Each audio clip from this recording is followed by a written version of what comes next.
फिर आपको पता है आपकी गर्ल्स की कैटेगरी आती है, दूसरी आपकी बॉयज़ की कैटेगरी आती है। तो कैटेगरी इतनी ज़्यादा हो जाती है कि समझ में नहीं आता किस किस के लिए बनाए, ठीक है। तो यहाँ पे जनरल प्लस क्या कहते हैं OBC plus SC ST including EWS, ठीक है। ईडब्ल्यूएस भी होती है economic weaker section. Economic weaker section में भी आपका एक स्टेट वीकर सेक्शन होता है, दूसरा आपका सेंटर वीकर सेक्शन होता है। इसका बेनिफिट केवल वही ले पाएगा जिसने आपका उसका सर्टिफिकेट बनाया होगा। ये नहीं कि आप अभी सर्टिफिकेट बना के आ रहे हैं तब आपका लगा रहे हैं, ठीक है। तो ये जो ईडब्ल्यूएस होता है इसका सर्टिफिकेट आपका जब आप फॉर्म फिल करते हैं उस समय लग जाता है। अगर आप एप्लीकेशन आपका एक एफिडेविट बना लें तो उसका बेनिफिट मिल सकता है, लेकिन आपको अपनी नियरेस्ट तहसील या कहीं पे भी जाके उसका सर्टिफिकेट बनाना पड़ेगा। तो काउंसलिंग में आप लगा सकते हैं, ठीक है। तो यहाँ पे जनरल कैटेगरी ये मान के चलिए कम से कम आपका 495 से लेके आपका 550 तक जाने वाली है। 495 में इसलिए कह रहा हूं जैसे कि गर्ल्स होते हैं, गर्ल्स का 30% कोटा होता है, ठीक है। 30% कोटा अगर ईडब्ल्यूएस भी लग जाए तो उसमें आपको बेनिफिट मिल जाता है। 495 या 485 तक आपको सेंटर में आपका गर्ल्स को एलिजिबल माना जाएगा।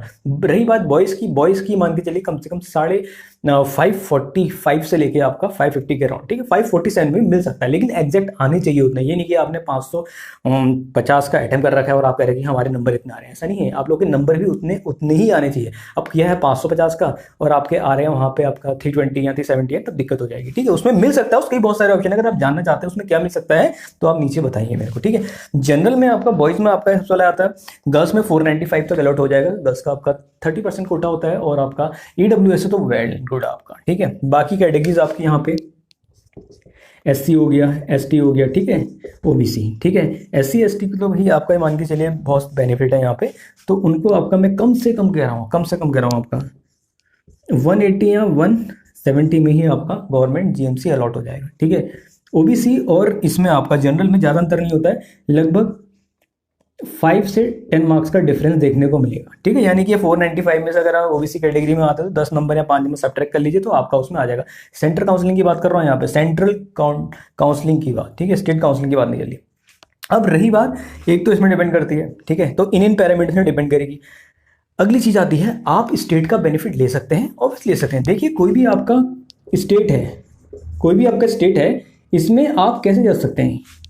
जो आपके जितने भी जीएमसी हैं आपका स्टेट में, किसी भी स्टेट की बात चल रही है, जितने स्टेट हैं वो आप देख सकते हैं ऑनलाइन आपका कौन कितने जीएमसी अवेलेबल हैं। उसमें हर एक की इंडिविजुअल कट ऑफ होती है।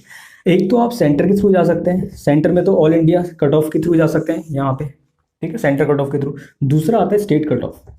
स्टेट कट ऑफ में क्या होता है, आपको 85% यहाँ पे एलिजिबिलिटी क्राइटेरिया होता है, यानी कि बाहर वालों के लिए 15% क्राइटेरिया होता है। 15% की आपका यहाँ पे अपॉर्चुनिटी होती है सिलेक्शन की, ठीक है। तो बाकी अगर स्टेट के हैं, किसी पर्टिकुलर स्टेट के हैं, सपोज जैसे मैं उत्तराखंड का हूँ, तो मेरे को उत्तराखंड में अगर आपका यहाँ पे किसी जीएमसी में चाहिए तो उसकी कट ऑफ का बेनिफिट मेरे को मिलेगा। 85% मेरे लिए सीटें अलॉट होंगी वहाँ पे। उसमें भी आपका क्या होगा, कितने में आपका, मैं उसको जैसे अब स्टेट का कैटेगरी है तो वहाँ पे आपका क्या होना चाहिए, बोनाफाइड होना चाहिए, सर्टिफिकेट होना चाहिए, ठीक है, डोमिसाइल होना चाहिए, तभी आपका स्टेट का माना जाता है, अदरवाइज नहीं माना जाता है, ठीक है। पता चला कहीं से भी हंसते खेलते आ रहे हैं, बोल रहे भैया हमारे पास स्टेट का है, ऐसा नहीं है।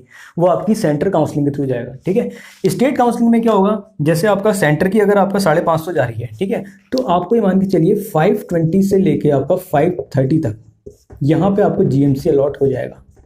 520 से 530 में जीएमसी अलॉट हो जाएगा। क्यों? क्योंकि आपके पास 85% यहाँ पे क्या है आपका, 85% यहाँ पे आपका अपॉर्चुनिटी है, ठीक है, कि 85% आपके पास क्राइटेरिया है कि वहाँ पे आपका डोमिसाइल है कि हम यहाँ के निवासी हैं, तो डेफिनेटली हमें एक अपॉर्चुनिटी मिलनी चाहिए कि हम इस कॉलेज में दाखिला ले पाएँ, ठीक है। तो यहाँ पे आपका बेनिफिट हो जाता था 500, जितना आपका सेंटर की जो आपकी सेंटर की कट ऑफ होती है उससे 20 नंबर से सब्ट्रैक्ट कर लीजिए तो आपकी स्टेट कट ऑफ निकल के आ जाएगी। ये मैंने देखिए मैंने आपका सेंटर की बता दी है, आपका 505 एटलीस्ट जाने वाली है, ठीक है। उसमें से हर सोचना नहीं है, डरना नहीं है, ठीक है। और बहुत से लोगों ने कहा कि हम नीट नहीं देंगे, ये नहीं करेंगे। क्यों नहीं देंगे, किन किन को नहीं देना चाहिए, उस पर मैं आने वाले टाइम में, अगर आप चाहते हैं बनाओ वीडियो तो डेफिनेटली नीचे बताइए। और अपने आपको कौन सा कॉलेज मिलना है, कौन सा नहीं मिलना है, जो भी अपने डाउट्स हैं, जो भी आपकी प्रॉब्लम्स हैं, डेफिनेटली नीचे शेयर कीजिए, ठीक है। और कौन कौन से कॉलेज और कौन कौन से बच्चों का आपका 550 या 400 495 नंबर आ रहे हैं तो वो भी नीचे बताएं, ठीक है। जिसके कम आ रहे हैं वो भी बताएं, ठीक है। तो उसका सॉल्यूशन हम निकालने वाले हैं कि उनको कौन कौन से कॉलेज मिल सकते हैं यहाँ पे, ठीक है।